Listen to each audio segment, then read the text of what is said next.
Hello and welcome to another episode of Walking with Walfinch. We're here at the IFA, the International Franchise Association's annual convention in Las Vegas. The Vegas series, here we go. Go, go, here we go.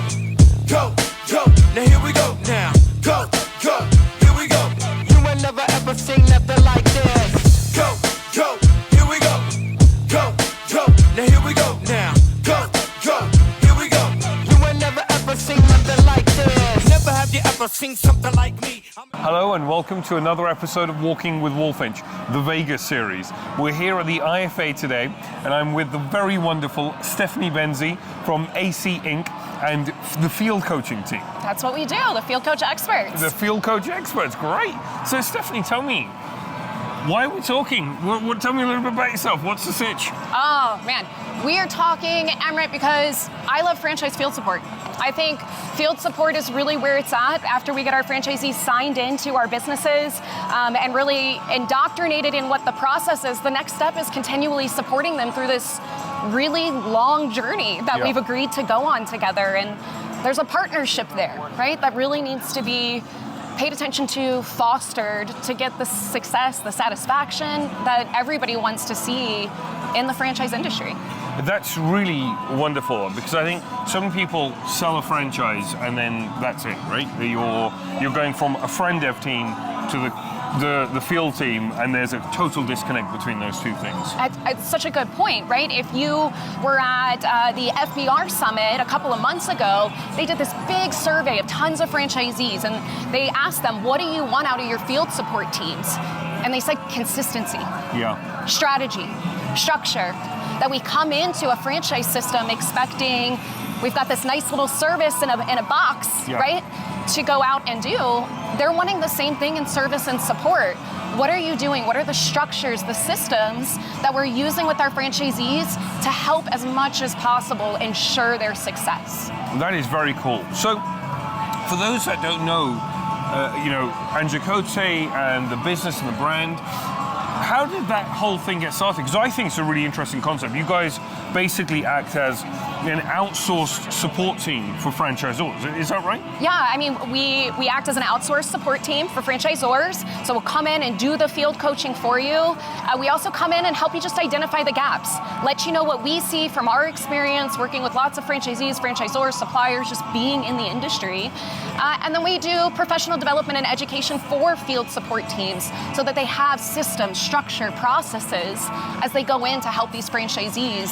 And we're really focusing more on the human skill to that because, as we know, you don't really have any authority from that franchise agreement. It's really influence and persuasion and the relationship that gets us where we need to be. And so our whole team is made up of franchisors, franchisees, entrepreneurs that have seen the same need, felt the pain ourselves, and have come together to really develop a platform to support this part of the industry that there's been a little bit of a gap in for a while. Which is super interesting. I think, and that really resonates with me. I've been a former franchisee myself before being a franchisor. And so I always say to my team that there's a franchisee in the room. Let's behave as though there's a franchisee in the room because that's how I feel about myself. Right? Yes. And how would I want this information delivered to me, or the support given, or someone giving a crap about my P&L and so on. And I think that's really quite valuable. So in your mind, what is the most important thing to a franchisee? When you're talking franchise support, because I do tons of friend dev meetings, and the support is basically where I spend most of the time, because in that time, when you're buying a franchise, there's a lot of fear at that point, right? It's, which is reasonable, actually. Absolutely. I felt the same way. I'm like, are you going to deliver? But also, what are you going to deliver on? Because I don't know, right? Exactly. So, ask your question one more time, just so I make sure I'm clear. So really, what I'm interested to understand is what is the most important thing when we're talking franchise support? To franchisees, what is that most important aspect? I think they don't want to be told how to run their business. They want to talk about how to run their business. There's still this level of autonomy that we have to respect. And I think sometimes when we come in with support, we're bringing numbers and analytics. We're talking to franchisees on the top line revenue. And when you come into that conversation talking on top line revenue, it's really clear you're talking from the franchisor's perspective and concern. But if you have that same conversation and we flip it and we say, let's talk about your net profit. What are you bringing into your pocket? I'm still going to get the same information, but now I'm aligning with my franchisee, and that's what they want. They're still independent business owners. Their businesses do operate a little bit differently. There's adaptability, there's flexibility that has to happen in that. And sometimes I think we get so stuck in a corporate rigid structure of KPIs performance that's what leads all the conversation. And they're looking for strategy and their independent growth, and that takes a little bit of digging in. Yeah. And that is really interesting. I think, again, if you can, everyone I speak to that I respect always tells me the same thing, that focusing on franchisee profitability is the single most important thing.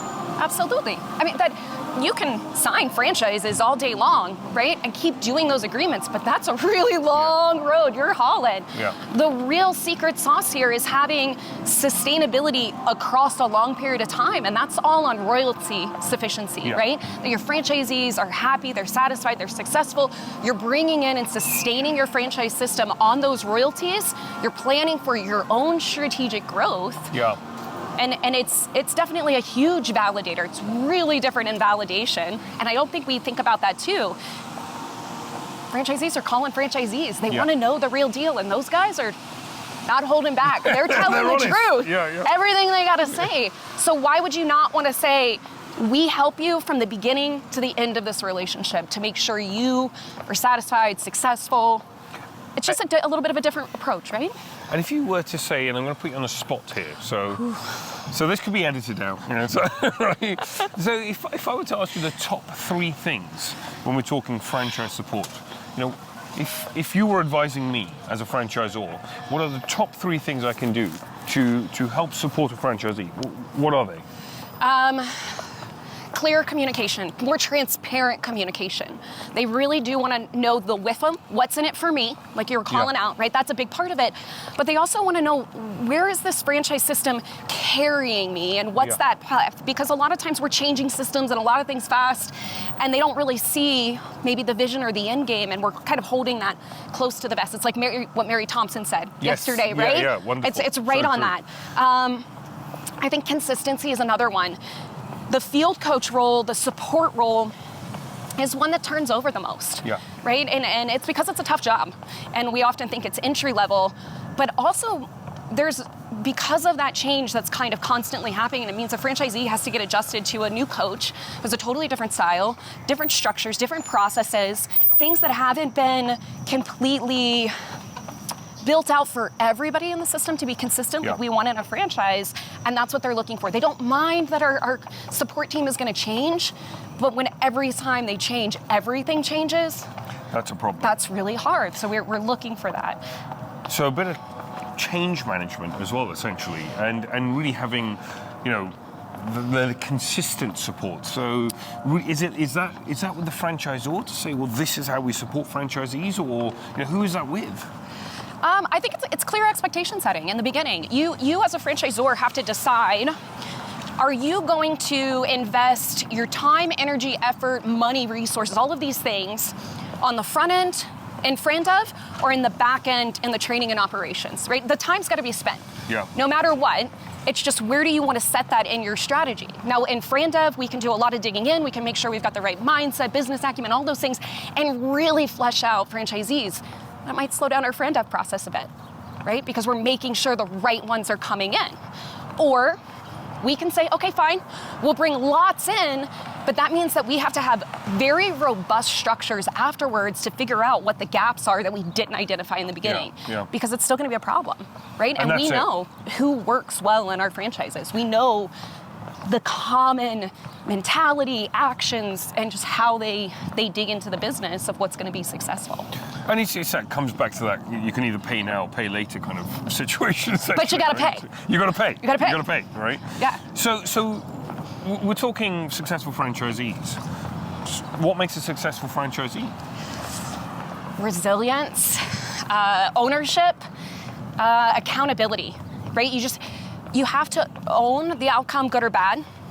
I think leadership skills are a big one that we have to look at, especially if you have a franchise system that relies on teams for their franchisees. If you got a man in a van with a truck and that's all he's doing, right, and he's not expanding, or you're not going to have to look at that too much, right? Yeah. But if you know that your core business is relying on those front-end workers, leadership is a really big skill that we see gapping in the franchising or the franchisee side of things. So really focusing on having a franchisee with leadership skills. I mean, certainly in my sector, I think that's super for important. sure in your sector. It's the single most important thing, and actually it's the single biggest lacking thing within the sector, I think, overall, which is really interesting. Yeah. So it's actually the thing that I probably spent the most time trying to learn about. One of the reasons I started the podcast was just so I could interview really interesting people and learn from that myself, you know. And and in doing so, you deliver value, but actually, leadership is damn hard, right? It's so hard, and I think a lot of people think they want to be a leader, but they don't recognize like what goes on behind that. The best leaders are always studying leadership, right? That it comes from a Simon Sinek quote that we use in our programs, and I highlight it so much because you're a student of leadership. It never stops. No. You're always learning more. There's always a way to level up and to be better for the people that you serve. And I think that's it. I think we're looking for servant leadership. And our franchisees, because we're also trying to build what Greg Nathan talks about in community, right? That's what builds the collaboration and really makes these franchise systems run. But wonderful. We've got to pull it all out. And I do go back to servant leadership. I think if I coined it in anything, servant leadership is where you see who's just here and okay, and who really rises to the cream of the crop, right? Really? Yeah. And so for those that don't really get that, but what is servant leadership? Servant leadership is not doing everything for everyone. I think people think of that, right? Like if I'm a servant, then I'm always giving, I'm always doing. It's not that. It's for the best interest of the person that you're working with. We're trying to build up their skill sets, their own leadership, all kinds of different things. And so it's really focusing, I'm gonna go back to Mary on this one in the opening statement at the IFA, but it's what B&I does. It's the giver mentality. When you put more into the universe, you do get more back, right? And you're trying to help get everyone to where they're feeling satisfied, happy. You know, what are your goals? Let's align those with my goals. Just like we're looking for the franchisor to align with the franchisee's goals, we want the franchisee to align with their team's goals. And that's what really gets the magic happening with momentum. That's very interesting. That alignment piece is, I think, it's so hard to achieve. It's just so, you know, I'm constantly trying to juggle that, right? You know, to say, well, you know, let's think about our care worker all the way to, you know, me, and say, well, okay, how do we bridge that gap, you know, and how do we make that one thing a seamless line, as opposed to really just stop-start, you know, and information changing as it gets delivered through each rung. Yeah. You know? It's slowing down. It's communication. Everybody's got to be aware of where this ship is going, where your seat is on the ship, what our rowing pace is, what everybody else's job is, how we're going to get there. That's what brings alignment. But we hold so much close to the guard for tons of different reasons. And it's actually really hindering us in our ability to grow because we're not giving back. We ourselves are preaching to franchisees in our systems that they need to have a growth mindset. But we as franchisors often apply a scarcity mindset or a fixed mindset because of lots of different things. It's hard to break through. Often emotional reasons as well, right? It's almost always emotional reasons. Our feelings drive our behaviors. Our structures drive behaviors. And this goes to what James Clear was saying in this habit stacking. And so when we're coaching, when we're supporting, feelings are top. Well, how is this making you feel? Because that feeling, and of course that person's past everything, is going to now change the actions and the behaviors that they take. You have to understand the feelings in support and coaching because these are individual humans and their lives, like you found out as a franchisee, are so intertwined with the business. There's not a work-life balance. You're everything is there. Everything. Yeah. It's true. I mean, there is just one thing. Yeah. And everything revolves around that one thing. And you fit everything into that. And you have your spouses, your kids, Yeah. your community, whatever your life was before, your friends. All of this plays into how we're going to operate as a business owner. So it absolutely makes sense that as a franchisor, as a support team, we need to dig into the why, to the beliefs, the expectations, the assumptions, the perceptions of our franchisees, Yeah. something we call the beeps. Yeah. And it just helps us to better understand. And can you learn to be a good leader? Oh, yes, that's the other part. It's a student thing, right? You can be a student of leadership. You have to have the desire. Because it's hard. Yeah. It's not easy. It's really difficult to be a leader in anything. And so there's the desire and the passion to do it, and then the dedication to actually dig into the professional development. It is absolutely something that's trainable, that's coachable to learn. It's something we do because we too feel like the support team have to be leaders. Yeah. They are leaders in their own right. And this, when I said earlier, we don't have authority, we don't have like the direct authority, but we do have the authority as the knowledge, the information, the ultimate connector within the franchise.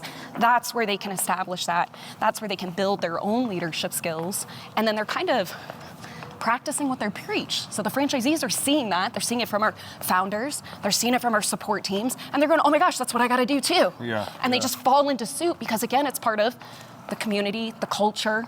We've established this with clear expectation that this is how we act as a franchise.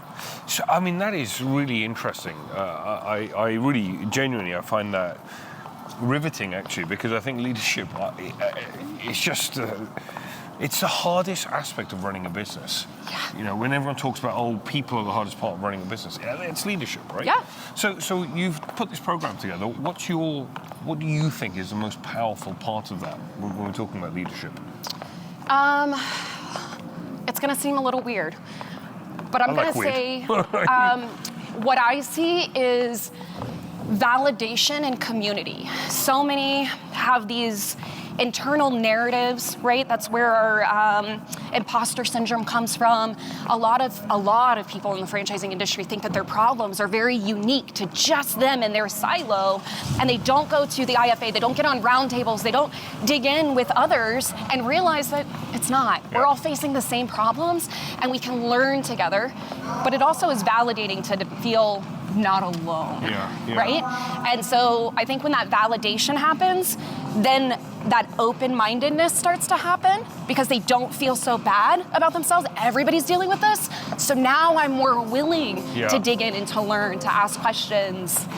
That's really lovely, actually. I mean, it's not something I would have necessarily gone to straight away. So I see that point. It's really interesting. It really is. It's one of the things that shocked me the most about what we do, whether it's with franchisees, franchisors, the field support teams. I think that community, that validation is so strong. And you know what, I got to add to that, Amrit, that's why connecting our franchisees has to be something we do. Yeah. Like, we have to constantly keep doing things like this, but for the franchisees to just keep building that community, keep building that collaboration, that trust, to share, to dig in, and to just always do better. I think that is just super cool. So, have you got any stories where you've seen someone cocoon through this, where they weren't really a great leader, but went through, passionately learned, and then got through the other end of it? Absolutely. I've seen it a ton.